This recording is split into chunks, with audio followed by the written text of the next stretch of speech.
السلام علیکم ناظرین، ڈاکٹر عتیق الرحمان ایک بہت ہی پڑھے لکھے اور فارن کوالیفائیڈ ڈاکٹر ہیں۔ ان کی زیادہ تر تعلیم برطانیہ میں ہوئی اور انہوں نے سعودی عربیہ میں بھی خدمات انجام دی۔ ڈائبیٹکس انسٹیٹیوٹ پاکستان کے مریضوں کی خوش نصیبی ہے کہ ڈاکٹر عتیق الرحمان اب یہاں خدمات انجام دیا کریں گے، اور مجھے یقین ہے کہ وہ مریضوں کی صحت میں اور تندرستی میں بہت اہم کردار ادا کریں گے۔ ڈاکٹر عتیق الرحمان، میں آپ کو خوش آمدید کہتا ہوں۔ ڈاکٹر صاحب کیسے ہیں آپ؟ الحمدللہ ٹھیک ٹھاک۔ آج بڑی خوشی کی بات ہے کہ آپ ڈائبیٹکس انسٹیٹیوٹ پاکستان جوائن کر رہے ہیں۔ ہمارے جو مریض ڈائبٹیز کے علاج کے لیے یہاں آتے ہیں ان کی یہ خوش نصیبی ہے۔ آپ جیسا تجربہ کار، جہاں دیدہ اور سمجھ اور فہم رکھنے والا معالج کی خدمات کے لیے آنے والا ہے۔ ڈائبٹیز کے مریضوں کا علاج کرنا یہ میرا پیشہ نہیں، میرا شوق ہے۔ جب کوئی مریض یہ کہتا ہے کہ جی میری شوگر کنٹرول نہیں ہو رہی، اس کی شوگر کنٹرول کرنا ایک چیلنج ہوتا ہے۔ اسی طرح کوئی ایسے مریض بھی آتے ہیں کہ وہ علاج کروانا ہی نہیں چاہتے، ان کے لیے میں کونسلنگ کرتا ہوں۔ جیسا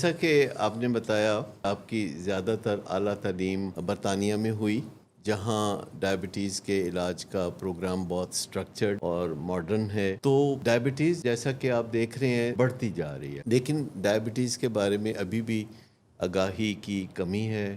لوگ نہیں جانتے کہ وہ کیسے ڈائبٹیز سے بچ سکتے ہیں۔ ایسا ہے کہ اگر انسان موٹاپے کا شکار ہے، اوبیسٹی ہے، تو اس کو کنٹرول کرنا ضروری ہے، ورنہ ڈائبٹیز ہو جائے گی۔ جو آج کا لائف سٹائل ہے کہ جی 8 گھنٹے یا 12 گھنٹے آپ سکرین پر ہی بیٹھے رہتے ہیں، کرسی پر ہی بیٹھے رہتے ہیں، اس کو سیڈنٹری لائف سٹائل کہا جاتا ہے۔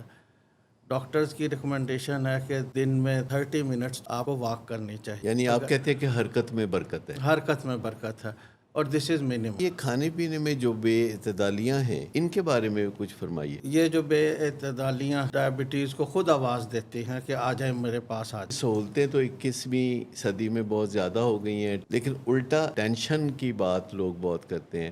تو کیا ٹینشن کا بھی کوئی کردار ہے ڈائبٹیز کو منظر عام پر لانے میں؟ پہلے ہمارے بزرگ سادہ لائف سٹائل گزارتے تھے، ان کو مینٹل ٹینشن نہیں ہوتی تھی، ڈائبٹیز بھی نہیں ہوتی تھی۔ تو اس لیے یہ ضروری ہے کہ آپ زیادہ مت سوچیں، اللہ کے اوپر چھوڑ دیں کہ وہی آپ کی تکالیف اور مشکلات آسان کرے گا۔ تعلقات، قرآن مجید میں ایک سنہری اصول بتایا ہے کہ کسی کی ٹوہ میں نہ رہیں۔ آپ کا کام محنت کرنا ہے، نتائج لانا اللہ ہی کا کام ہے، اور انسان جتنا بھی اپنے کام کی طرف دھیان دے گا اتنی ہی ٹینشن کم ہوگی۔ جب ٹینشن کم ہوگی تو شوگر ہونے کے چانسز کم ہوں گے۔ یہ جسے لوگ شوگر کی بیماری کہتے ہیں، یہ ہے کیا؟ لبلبہ ہے، وہ انف انسولین نہیں بنا رہا، یا انسولین مؤثر نہیں رہی۔ پہلے جتنی انسولین کے ساتھ شوگر کنٹرول ہو جاتی تھی، اب زیادہ انسولین لبلبہ بنا رہا ہے لیکن شوگر نہیں کنٹرول ہوتی۔ کئی لوگ سمجھتے ہیں کہ اگر ہم پکوڑے کھاتے رہیں یا اگر ہم چکن بہت زیادہ کھائیں تو پھر تو ہماری شوگر نہیں بڑھے گی۔ تو کیا یہ غلط فہمی ہے؟ ہر خوراک میں شوگر ہے، پروٹین بھی شوگر میں چینج ہو کر ہی خلیے میں انرجی دینے کا باعث بنتی ہے۔ لیکن شوگر کے مریض اب پھر کیا کھائے؟ ایک تو یہ ہے کہ وہ شوگر کھائے جو کہ جلدی ایبزارب نہ ہوں، یعنی کچھ چیزوں کی شوگریت زیادہ ہے، جیسے گنے کی شوگر ہے تو شوگر 2 منٹ میں چڑھ جائے گی۔ جی ہاں، جب آپ نے روٹی کھائی ہے تو اس میں شوگر کے ساتھ فائبرز ہیں، وہ شوگر کو ایبزارب ہونے سے روکتے ہیں، تو وہ پھر شوگر آہستہ آہستہ خون میں داخل ہوگی۔ تو پھر کچھ وقت لگے گا شوگر کو بڑھتے ہوئے، اور اتنی دیر میں جسم اپنے وسائل سے اس کو سنبھال بھی لے گا۔ ایک بڑا مسئلہ ہے کہ شوگر کی بیماری تو بعد میں ہوتی ہے، لیکن شوگر کا چسکا ہمیں پہلے لگ جاتا ہے، اور ہم کوئی نہ کوئی میٹھی چیز کھانا چاہتے ہیں، اور ڈاکٹر منع کرتا ہے تو مریض ہاں جی تو کرتا ہے، لیکن جا کے پرہیز نہیں کرتا۔ کچھ مریض خاص طور پر چائے بغیر چینی کے نہیں پیتے۔ کئی لوگ شہد ڈال کے سمجھتے ہیں کہ اس میں شوگر نہیں ہوگا۔ مارکیٹ میں ایک پاؤڈر ہے سٹیویا، سٹیویا جو ہے وہ شوگر نہیں ہے، لیکن اس کا ٹیسٹ شوگر جیسا ہے۔ تو میں ہمیشہ مریضوں کو کہتا ہوں کہ سٹیویا کی کوئی میٹھی ڈش بنا لیں، اس سے آپ کی شوگر نہیں بڑھے گی۔ اچھا، ایک مسئلہ اور بھی ہے کہ جو لوگ شوگر کا پرہیز کرنا چاہتے ہیں تو لوگ انہیں پرہیز بھی نہیں کرنے دیتے، زبردستی کھلا دیتے ہیں، کہتے کچھ نہیں ہوتا کھا لو۔ تو ان کو کیا کہیں گے آپ؟ اگر میں شوگر کا مریض ہوں اور آپ مجھے زبردستی کوئی مٹھائی وغیرہ کھلا رہے ہیں تو مجھے سمجھ لینا چاہیے کہ اس کا نقصان تو مجھے ہی ہوگا۔